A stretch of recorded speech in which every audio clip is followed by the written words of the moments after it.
Villette and Lady Furina, they seem to have gotten into a dispute. Please go see for yourself.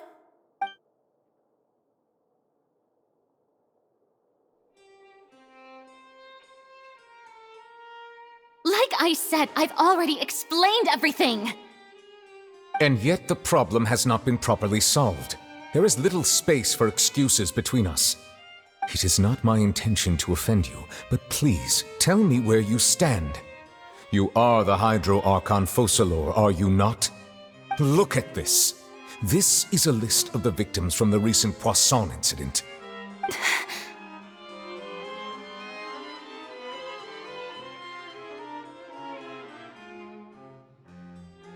You mean... they're all... We did not arrive in time to avert this disaster, and I will not have it happen again. I will say this once more. You must tell me everything you know. Yesterday, I found 3 stone slates in some ancient ruins near Poisson. Do you know anything about those? Seriously? You're questioning me like this is a court case now. I don't know anything about that. But you found them in some ancient ruins, you say? That's correct, which is why I came to ask you some questions. There should have been 4 slates, but one of them was missing. The other 3 featured different images that seemed to correlate to the prophecy. The prophecy?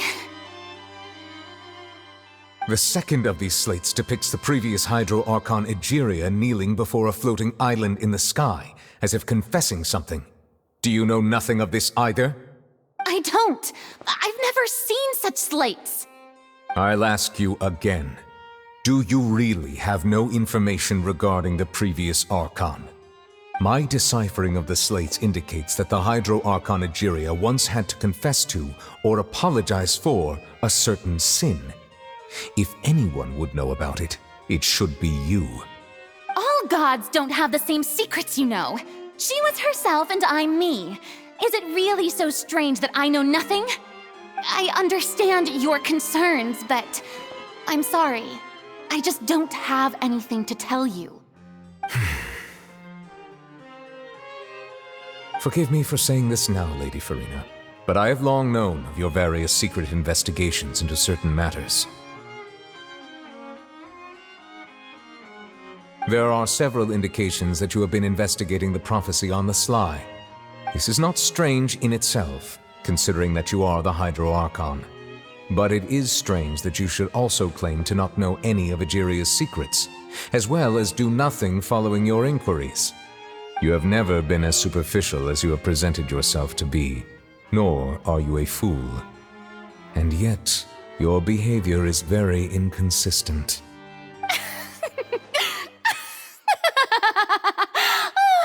So you've been watching me all this time, have you? I didn't think you were that type. You... Well, since you know about my secret investigations, then you should know I'm actually working to take care of it. There's no point questioning or suspecting me. You're the Eudix, but you're still my subordinate. You should be following my lead. Just trust in me, you're Archon, and do as I say. Never mind whether you can truly convince yourself to or not. It'll all turn out fine. That's all I have to say. We do not discuss this matter again. Oh, the opera's about to start. Toodles!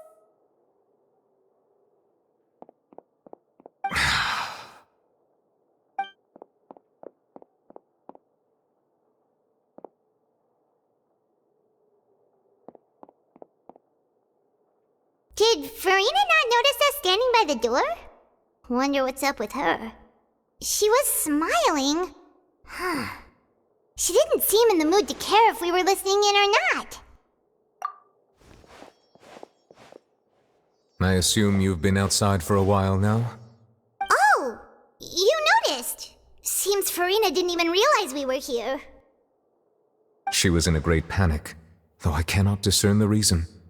Our discussion reached impasses time and again, a state of affairs that we cannot allow to continue.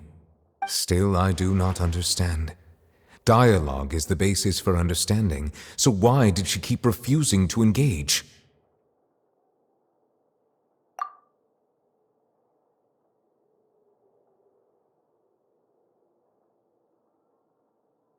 Everyone in her inner circle has noticed that she is hiding some secret. The issue is her attitude. I fear that she will not reveal anything unless absolutely forced to. We may have to create a situation in which she will have no choice but to speak. Oh? Like what? Normally, people will only reveal the truth when standing trial. Perhaps we must have the Hydro Archon experience just such a scenario. But Furina's seen so many trials, and she's really good at dodging questions. How do we make sure that she won't just slip away at the first chance she gets?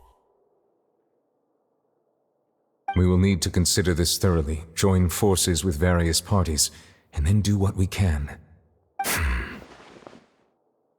If at all possible, I would prefer to recuse myself from this affair, but we must prevent the prophecy from coming to pass. This may be cruel to her, but all Fontaine is in crisis. The information a god possesses is too precious, and so we must take a chance on this.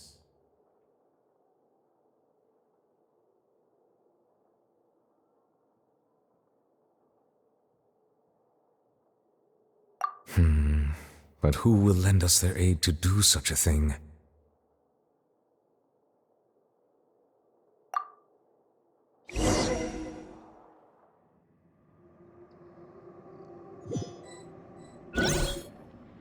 Well, that's everyone, huh?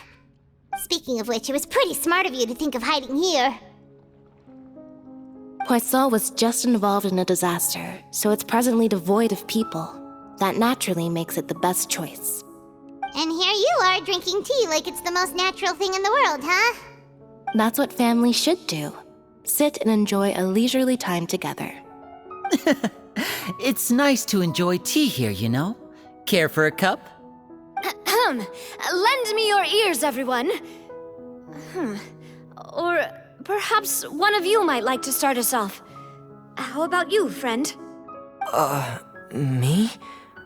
No, I don't think I can. Then, how about you, good sir? I fear that I will cause the mood on this boat to become as somber as it is in court. Well then, I guess we're lucky we've got a local like me to organize things. Wonderful, the spotlight at last. I guess I'll be facilitating things from here. That was a little long-winded, don't you think? Oh, you might be right. Anyway, to cut to the chase, our friend here, the Traveler, has brought us together to discuss something. As for what that is, well, let's start by saying that we'll be pooling our efforts together to create a series of traps. Oh, how intriguing. Well, it's just an expression, really. One that I just learned from Chlorand, and used on the spot. So, let's invite her to explain in detail. A round of applause, please.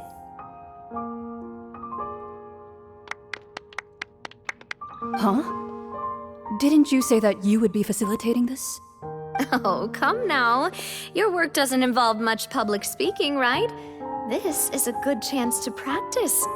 You might even pick up some fancy oratory tricks to impress your boss with in the future. I see. And what does my boss say? He is glad that you consider him your boss. Do go on.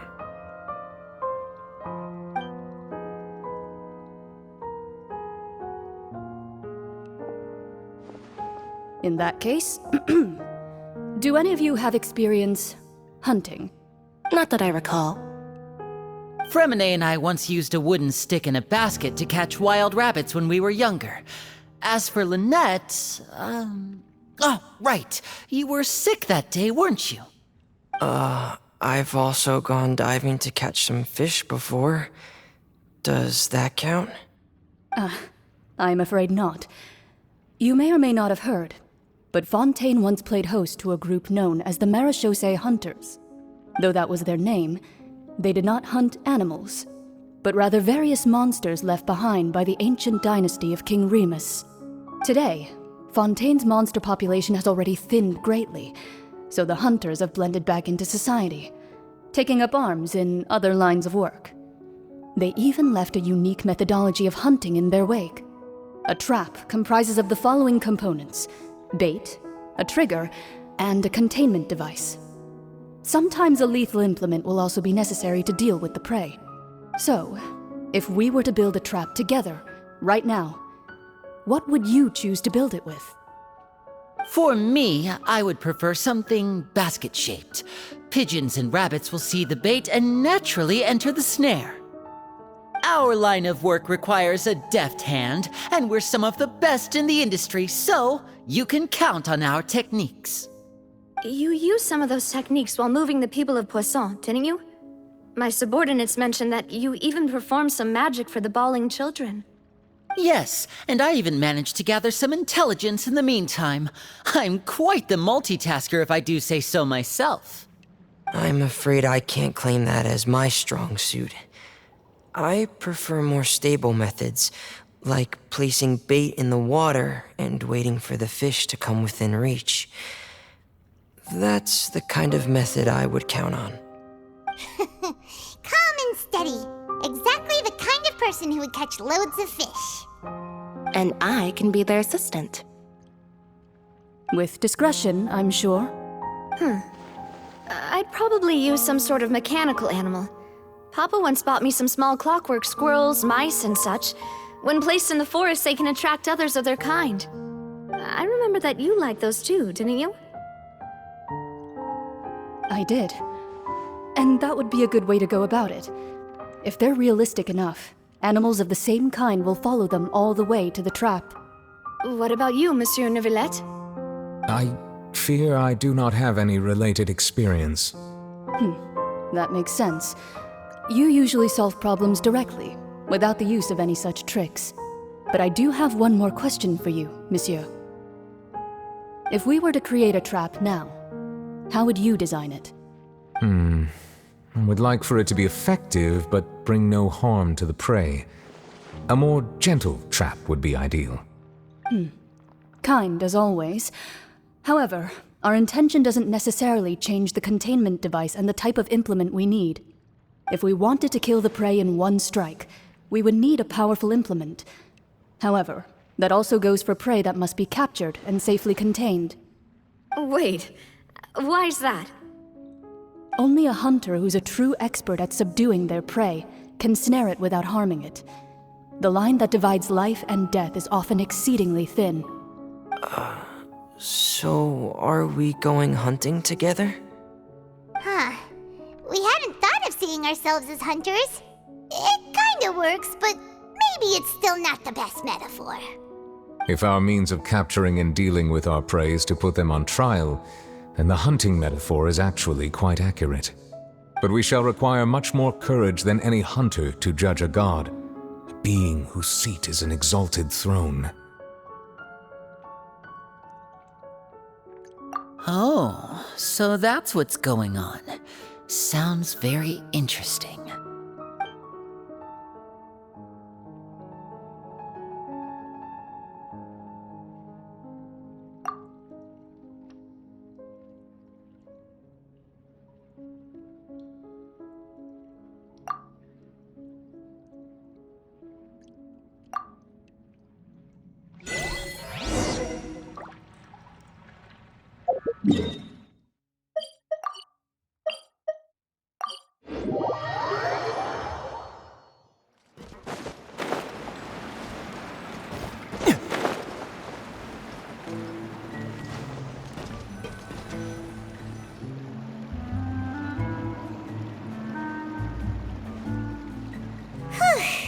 It's been a tough few days, hasn't it?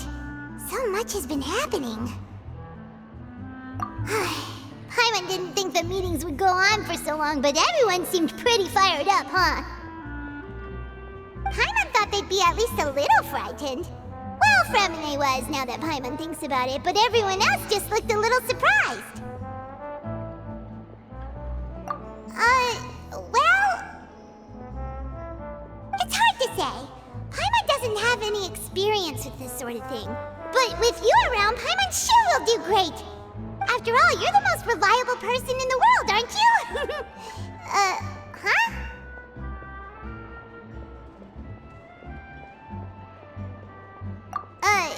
Did you just pour some tea? Paimon didn't notice you doing that at all. Then what's that? Paimon's never seen that cup before. Don't be frightened. I'm just joining you two for tea.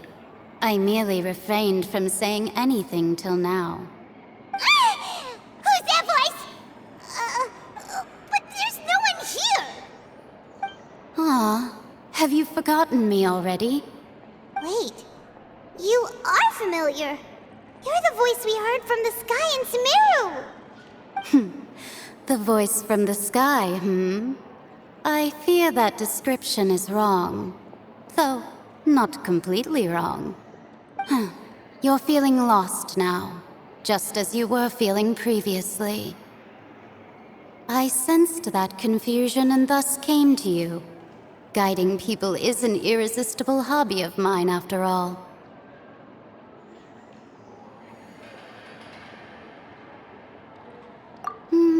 Consider me a passerby, just accepting a commission from my friend's disciple on a whim.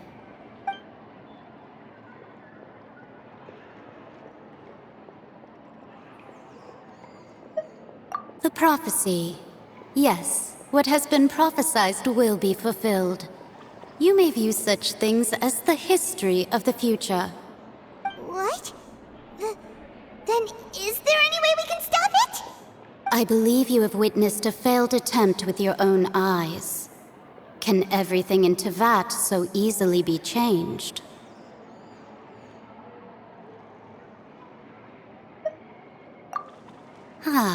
So you've caught on.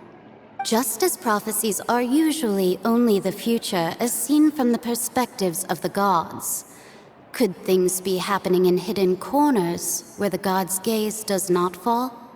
Are the things that you shall see different from the fate that the gods perceive?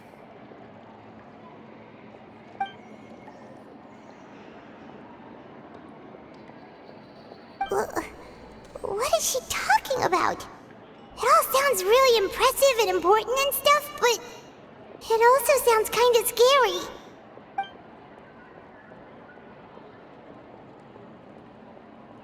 I believe that you understand, right? Some things are insignificant, but others you must reach out to change. Ultimately, fate shall serve as your only guide, no matter what will happen in Tevat's future. All you need to do is to play your part. This was good tea, by the way. Thank you for your hospitality. Well, that'll be all for today.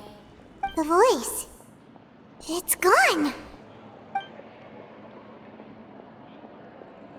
What?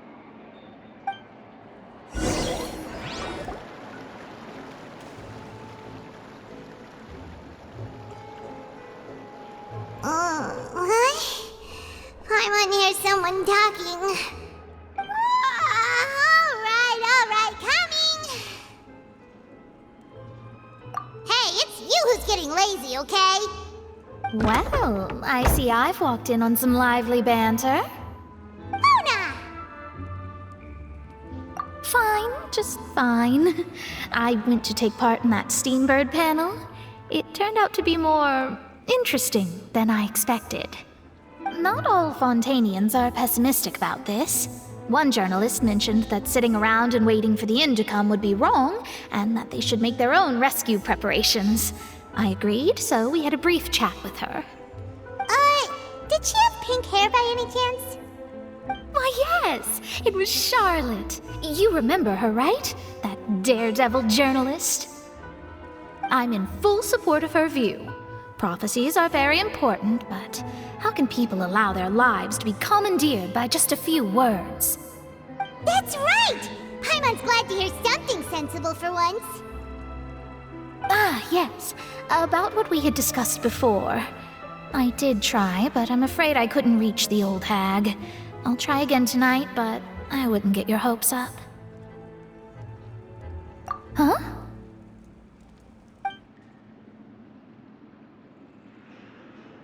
Goodness gracious. Are you serious? She said that even the god's gaze has blind spots. Pretty bold if you ask Paimon. Most people would believe the gods to be all-knowing, right? The Hexen Circle members are certainly anything but ordinary. As for the mage named N, the old hag has mentioned her a few times. She said that N's sense of direction is incredible, and that she loves guiding those who are lost. But I've never met her, and if she were still alive, she'd be... well, suffice it to say that the hag's at least a few hundred now, and N's been around for longer than that. Whoa, the Hexen Circle sounds like a scary group. But they must really stay in shape to live so long. Their abilities alone are pretty terrifying. If she came to see you personally, then the problem you're facing must truly be of great importance. Well, it's not like Paimon could understand anything she said. Yes, she was quite cryptic, but I suspect she means that there is still a way to turn things around. She didn't say when or what that would be, though, so... perhaps it is something that you cannot know right now.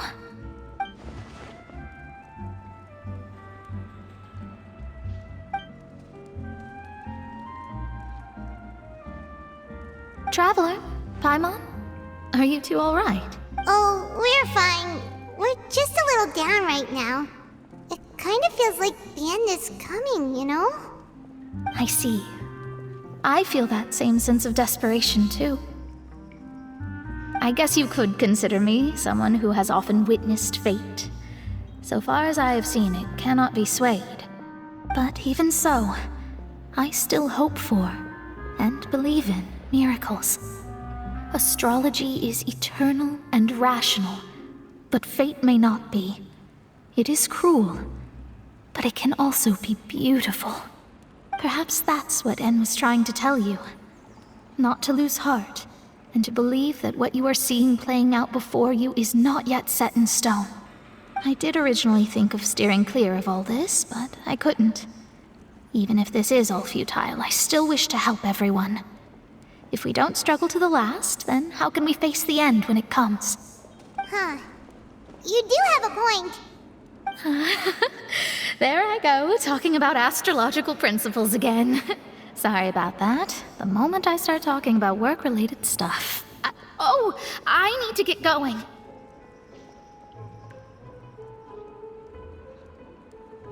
It was worth trying to comfort you, even if only a little. I believe that you'll help those who are struggling in the same way I did.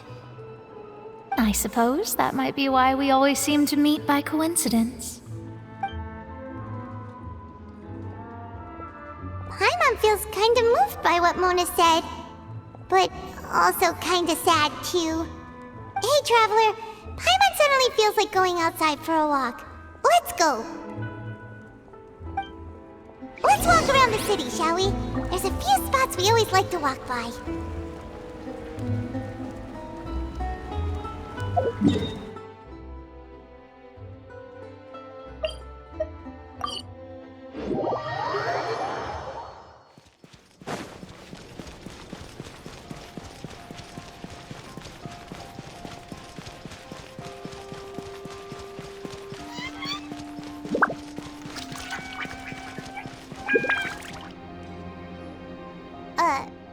Huh?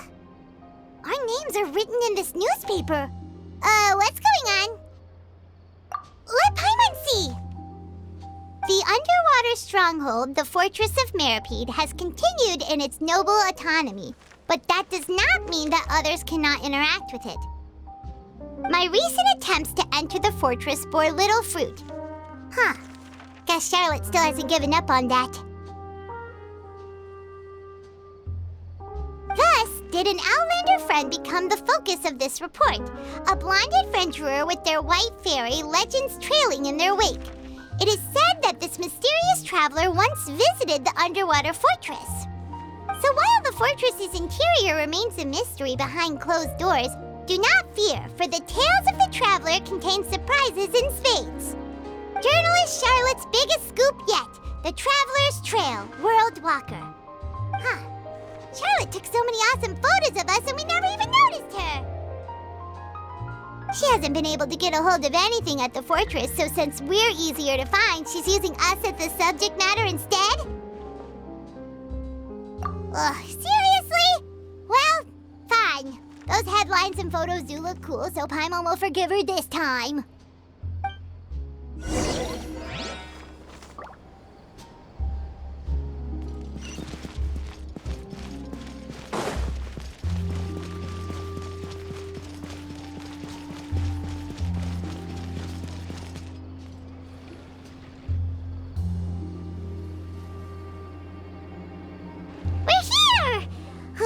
Paimon's hungry. Should we go in and get something to eat?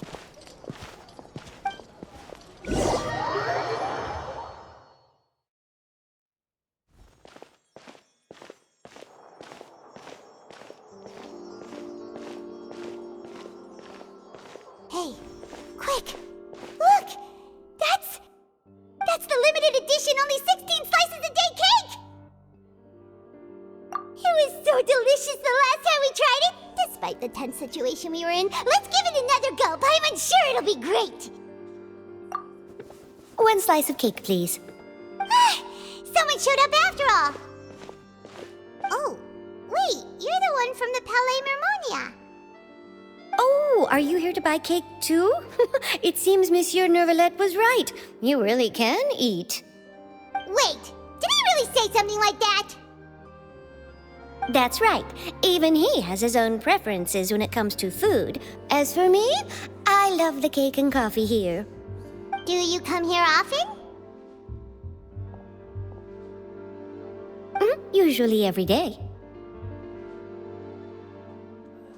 Every day?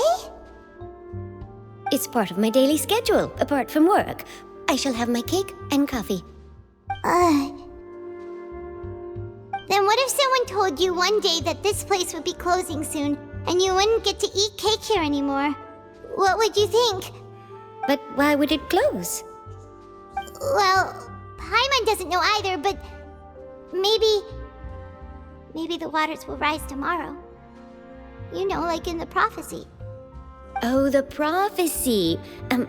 To be honest, I haven't paid much attention to that. No, still, even if there'd be no more cake tomorrow, that wouldn't keep me from having some today. No, it's the same for eating in general. You might not be able to eat tomorrow, but if you can do so today, then you should carry on. That's what people call living, you know. Huh.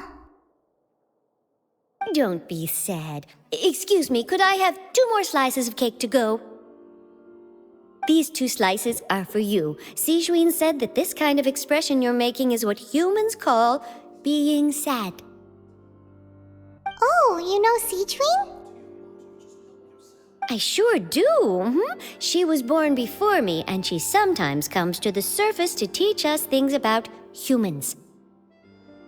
She said that humans are creatures that are saddened easily, yes, and you can only lift their spirits by feeding them delicious food. So please try the cakes here. I've got something else to do, so I'll be going now. You two try to stay in a good mood after eating, all right? Bye.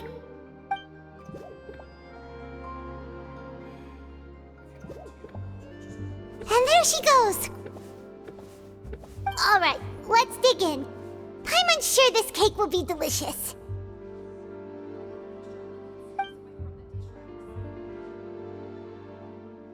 It's more delicious than last time, and the flavor gets even better with a sip of tea.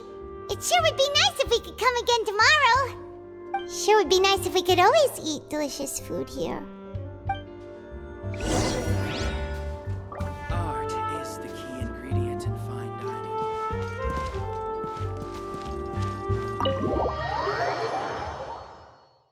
Oh, we're near the Steambird office. Let's go look for for Charlotte and have a chat.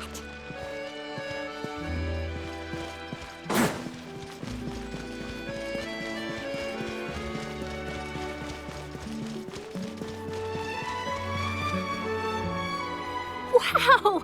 If it isn't the Traveler and Paimon! Oh, have you seen the article I wrote about you? Ha! You've got some nerve! You just used us to make some quick mora! Oh, you needn't worry about that.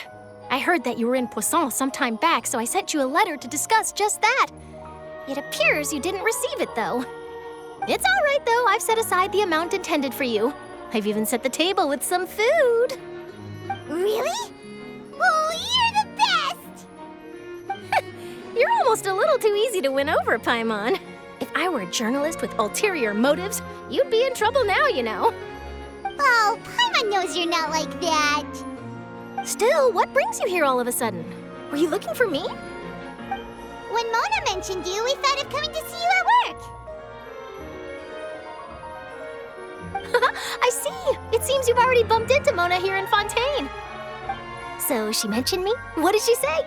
She said that you're a real daredevil of a journalist. Nice. In which case, can this daredevil journalist dare to request an exclusive interview with the legendary Traveler and Paimon?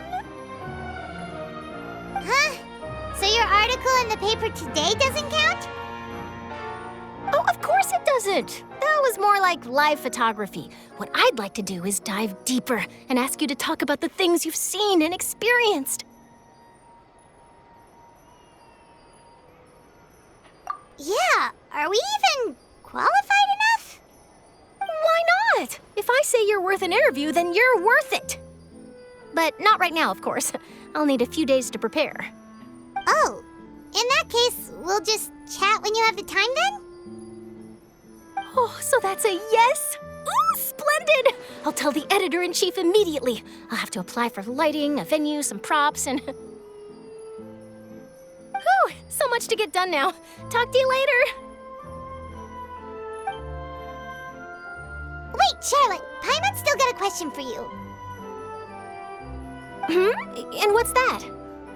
If, just for example, Fontaine were to be flooded tomorrow, what would you do today? Huh, that's the prophecy you're talking about, isn't it? I mean, I do hear about it often, but I've never once thought that the day could be tomorrow. If you're seriously asking, then I might try and think of a way to leave Fontaine.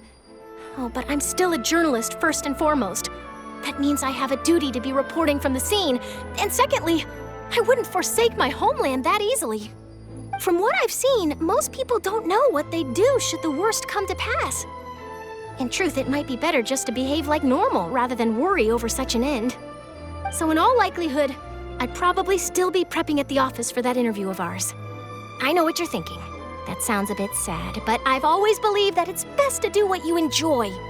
Just think about it. If this nation really were to be suddenly destroyed tomorrow, but I still successfully finish an exclusive interview with a truly unique person, then the story I would wind up writing would truly be timeless. And then do you know what I'd do? Well, I'd write that story, send it for printing, and use messenger pigeons to get copies out to the various nations as soon as possible. I'm not a dreamer, nor am I a workaholic, but I do love my job, and I'd be proud of leaving such an article behind. I guess you could say that I was born to be a journalist. But anyway, that's my answer. And on that note, I'll get back to my preparations. That's so nice. All of a sudden, Paimon actually kinda envies her. Anyway, let's go and take a look at the sea, shall we?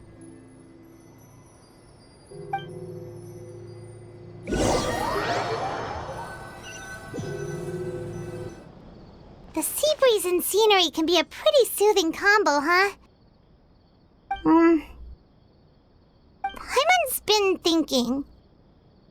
If it wasn't Fontaine, but all of Tevat that would be destroyed tomorrow, where would we go and what would we do? No, Paimon should ask, if you could choose, what would you like to do?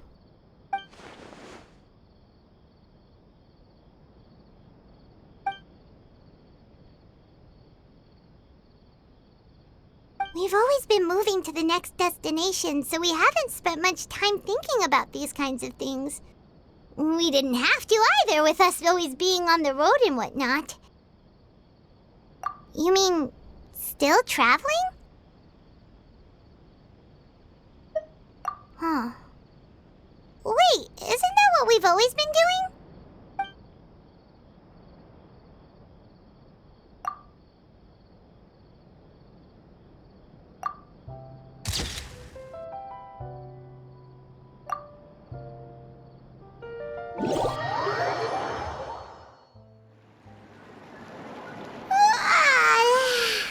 Feels like you'll grow mold if you stay here long enough. But it's still better than the Fortress of Mirapede, that's for sure. It's not only damp there, but salty too. So the two of you are still here. Wonderful. Oh, you're from the Palais Mermonia, aren't you? Yes, I'm Isadora. Monsieur Nervillet sent me to look for you two before. I heard that afterward you went to the Fortress of Meropide. Not at all. I'm well aware that you're friends of his. Actually, I'm here to pass along a message from him. Yes, inside the Opera House. The Maréchaussée Phantom has declared the incident a small-scale riot. A riot? Well, that said, I don't personally think it was that serious. Lady Furina was watching a performance at the Opera House, and while she was resting during an intermission, some other audience members suddenly started harassing her, loudly accusing her of doing nothing about the prophecy crisis. And before she could respond, others started to join in. The crowd continued to grow, and protests against the Hydro Archon started to break out. So people have started to put the blame on Furina. Guess they finally found an outlet for the pressure they've been under due to the prophecy. I agree. People will naturally rely on gods, as is customary.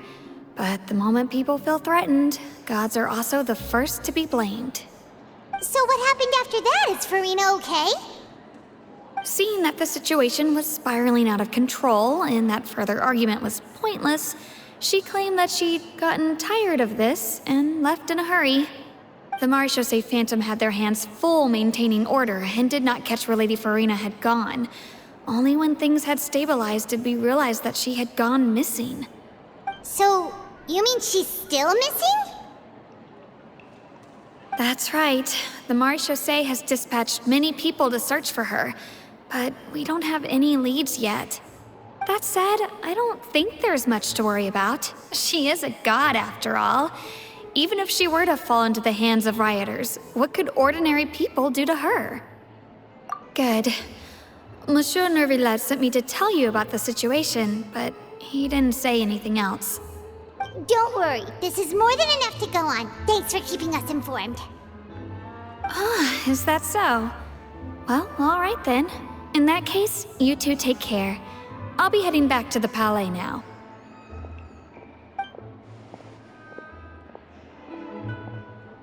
Well, sounds like we should hurry over to Poisson then. If we know Furina, she won't try to fix things in this situation. Instead, she'll look for a place to wait out the heat. And, as we also know, she may be loud and dramatic, but she doesn't have a heart of stone.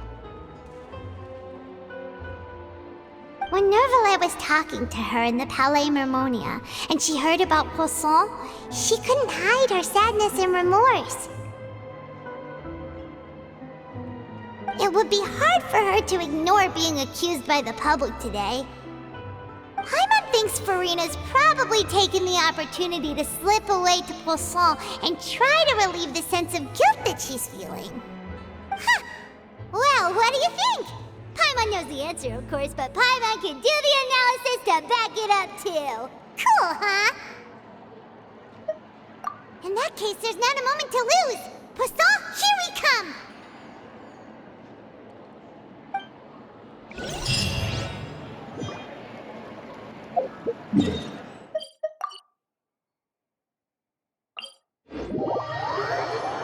This place looks deserted. Guess guess all the survivors must have evacuated already. All that's left here are signs of devastation. Could Furina really be here? Let's try to find her as soon as possible.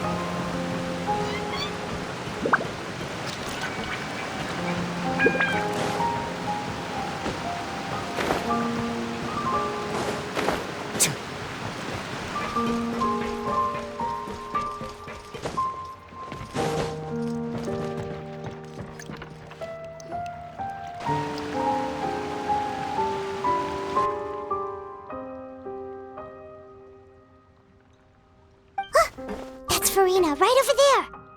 She really is here all on her own.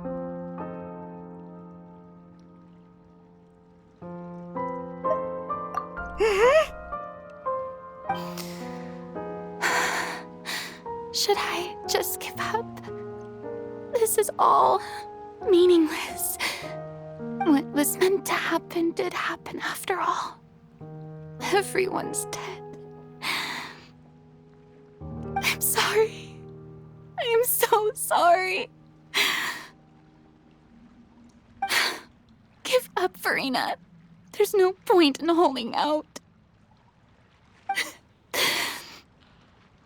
I'm sorry. But what can I even do other than to repeat meaningless apologies over and over?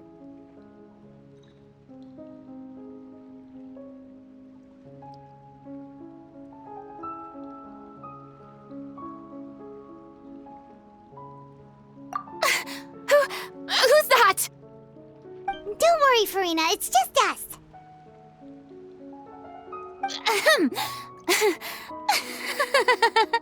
So it is you, blonde traveler from another land. Why, I almost thought you were someone from that mob of my ignorant subjects. Come to kneel and beg for my forgiveness. Furina, you were crying just now, weren't you? The tear stains on your face are obvious. What do you mean, tear stains? Oh, I remember. The show at the Opera House earlier this morning was so moving. I'm still trying to process it. Who did that uncivilized rabble think they were, disturbing my enjoyment of the arts? They even dare to tout their Archon. I must teach them a lesson. I can just imagine their twisted and frustrated faces once they realize that I'm nowhere to be found. Oh, and I'm sure Nouvellette and those people from the Maréchaussée Phantom are freaking out right next to them, too.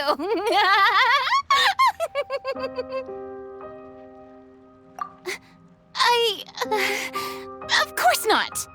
Hey, there she is! The Hydro Archon's over there! Quick, after her! Furina, those people seem to be after you. They are? They're just some rabid fans who want to cut the line because they haven't been able to meet me in person, aren't they? That's against the rules. I can't let them get their way. Furina just ran off! Quick, we have to catch up with her!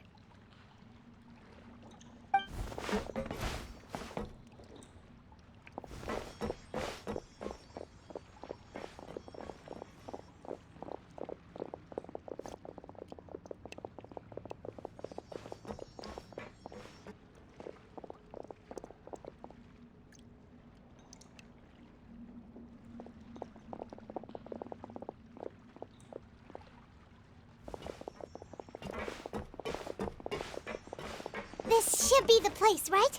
Hey, Furina! There's a good hiding spot over here. Quick, come to Paimon before the rest of them catch up to you. What? What is this place? Hurry, they're almost here. Fine. I suppose haste is warranted. Lead the way.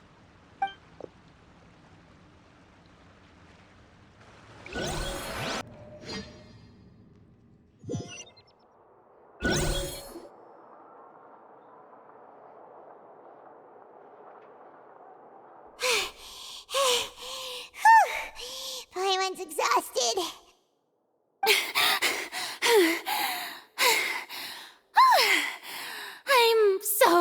tired. I totally thought they had caught me. No, I mean, I merely gave in to the sheer enthusiasm they displayed.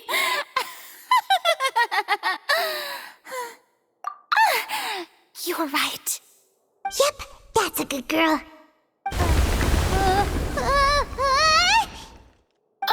What's happening? The ground's shaking. Is it an earthquake? Yeah, a quake of this kind preceded the flooding in Poisson, didn't it? It can't be. It's happening again. Well, there's no need to worry too much about that. Novelette's made some emergency plans, so the evacuation should go a lot smoother this time. Yeah, I hope you're right. But the people of Poisson, they've already...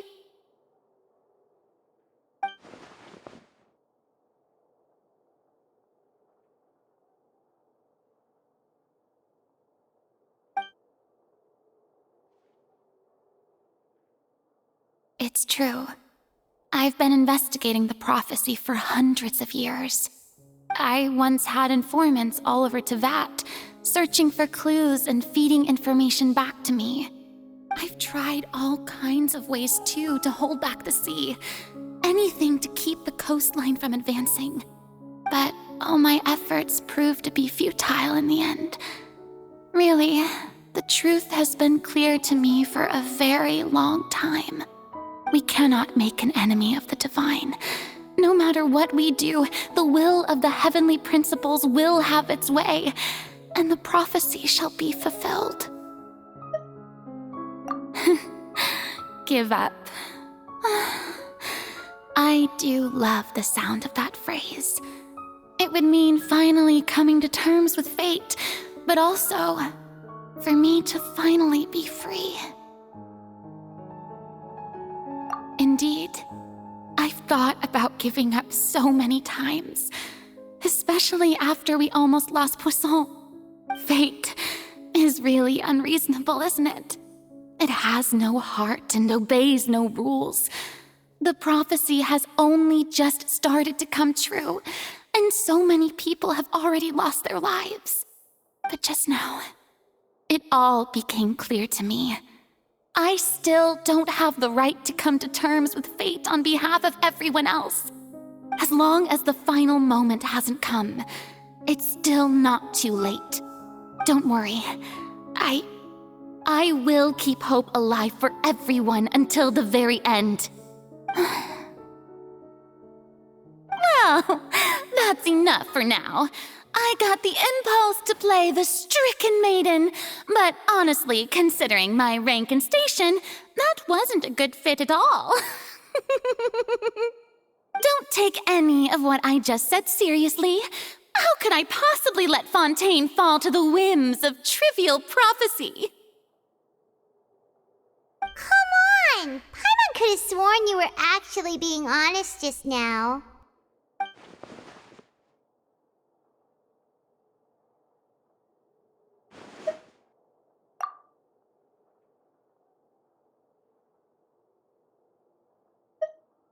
Share my burden. That's impossible. It was fated right from the start that this would be my duty alone. A witness. Yes, I've heard that you came to Tevat from beyond the stars, yes. In other words, you never belonged here. And if Tevat is, in its entirety, a show on a stage, then you're just a spectator, aren't you? If that's the case...